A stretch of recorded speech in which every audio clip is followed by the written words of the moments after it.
Halo semuanya.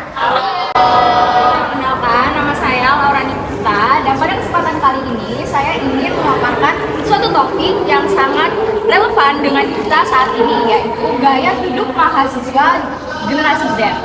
Nah, sebelumnya kalian tahu nggak sih gaya hidup dari mahasiswa generasi Z itu ngapain aja? Mereka tuh seperti pergaulannya, kalian udah pada tahu belum kayak gimana?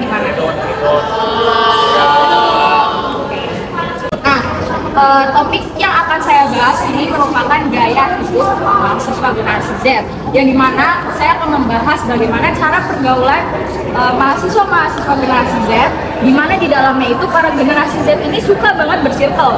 Pasti di sini pada punya circle masing-masing, ya kan? Lalu para mahasiswa generasi Z ini membuat suatu circle ini sebagai lingkup sosial kecil di mana di dalamnya hanya terdapat teman-teman mereka sendiri, yang dimana mereka merasakan sangat nyaman dan cocok dengan kepribadian mereka yang masing-masing. Nah, generasi Z ini juga pergaulannya dapat dipengaruhi oleh media-media sosial seperti Instagram, TikTok, Twitter, Snapchat, dan yang lain-lain yang sering kita gunakan. Kenapa sih kok bisa mempengaruhi dari media sosial? Karena mahasiswa generasi Z ini itu sering banget membagikan pengalaman mereka atau cerita-cerita mereka di dalam media sosial seperti di Instagram Story, di TikTok gitu. Nah, dari dampak media sosial yang sering digunakan oleh para mahasiswa generasi Z ini juga dapat menimbulkan karakter FOMO di dalam diri mereka atau fear of missing out. Nah, dari pergaulan teman-teman generasi Z ini kan bersirkel, jadi mereka tuh kadang merasa kalau melihat di media sosial temennya nge-share kayak mereka nonton konser gitu, jadi mereka merasa kayak, oh gue juga pingin dong nonton konser. Pasti mereka nanya, itu konsernya berapa sih harganya, gini-gini tiketnya tuh kayak gimana sih, gue juga pilih nonton dong. Atau misalnya kalian ikut suatu organisasi, nah kalian nge-share di Instagram Story atau di feeds kalian, teman-teman kalian tuh merasa, organisasi ini seru gak sih, gue juga pengen ikut dong gitu. Itu merupakan suatu lingkup pergaulan mahasiswa generasi Z sampai sekarang yang sering banget dipengaruhi oleh teman-teman di terdekat mereka. Lalu pembahasan kedua yang akan saya bahas pada hari ini, bagaimana cara mahasiswa generasi Z ini belajar. Nah, terdapat 3 karakter dari mahasiswa generasi Z ini belajar, yaitu yang pertama karakter hiperkas komunikasi. Apa sih hiperkas komunikasi? Udah pada ada yang tahu belum? Kan?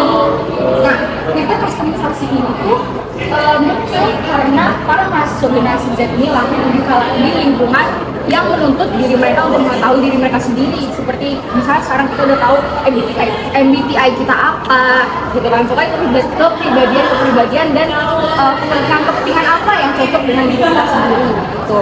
Nah, mereka tuh cenderung menggunakan atau mencari suatu project yang bisa dia kerjakan dengan kemampuan mereka yang masing-masing. Kayak misalnya kita kan KNS milih mata kuliah yang sesuai sama kita tuh bisanya di mana sih gitu. Jadi kita tuh lebih cenderung di karakter hiperkas komunikasi itu, kita lebih cenderung memahami diri kita sendiri gitu. Gimana minat kita gitu. Jadi karakter hiperkas komunikasi ini digunakan oleh mahasiswa generasi Z dengan cara memahami bagaimana dia bisa mengerjakan proyek mereka. Karakter kedua yang ada di generasi Z ini yang merupakan setiap belajar, yaitu karakter kompetitif. Pasti semuanya di sini kompetitif kan, kayak apalagi nggak mau kalah gitu. Kalau misalnya teman kita misalnya dapat 95, terus kita bisa dapat lebih dari dia gitu kan. Nah, di karakter kompetitif ini para mahasiswa generasi Z sangatlah memanfaatkan suatu persaingan sebagai motivasi diri mereka. Seperti tadi teman kita dapat nilai lebih bagus atau teman kita ikut organisasi ini, jadi kita juga terpacu untuk ikut organisasi itu dan mendapatkan nilai yang lebih tinggi dari mereka. Lalu karakter ketiga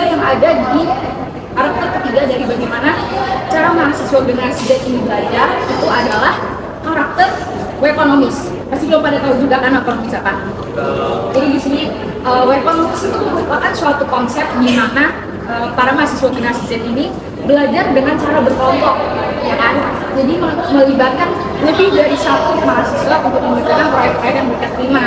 Seperti contohnya sekarang kan kita hampir dari semua mata kuliah membuat kelompok kan, mengerjakan tugas kelompok, bahkan sekarang ada UTS yang mengerjakan bareng-bareng dengan kelompok kita masing-masing. Nah, itu merupakan suatu ciri khas dari karakter mahasiswa generasi Z dengan cara mereka belajar itu. Nah, pembahasan saya yang terakhir yang akan saya bahas yaitu hal yang yang sering kita jumpai di kehidupan sehari-hari kita, apalagi di lingkungan kampus kita ini, yaitu gaya berpakaian mahasiswa generasi Z. Masih banyak yang udah tahu kan generasi-generasi Z sekarang tuh pakainya sangat beragam sama ekspresif, ya kan, unik banget semuanya. Seperti mereka menggunakan gaya berpakaian streetwear, itu tuh seperti pakai gini, pakai kaos, terus jaket denim, pakai jogger, pakai sneakers begitu. Itu merupakan ciri khas bagaimana cara dengan mahasiswa generasi Z ini berpakaian. Terus yang kedua ciri khasnya yaitu dengan menggunakan pakaian-pakaian yang warna itu terang, seperti pink, pastel, hijau, kuning, oranye gitu.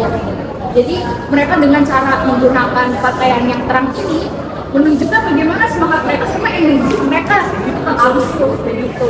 Untuk mengakhiri pembahasan saya pada hari ini, ada pesan kecil yang bisa saya berikan kepada kalian dengan cara memahami bagaimana perkembangan generasi dan generasi itu kita bisa membangun suatu jembatan generasi yang di dalamnya kita bisa memahami generasi ini seperti apa, generasi ini seperti apa. Begitu juga dengan generasi-generasi yang akan nantinya akan datang.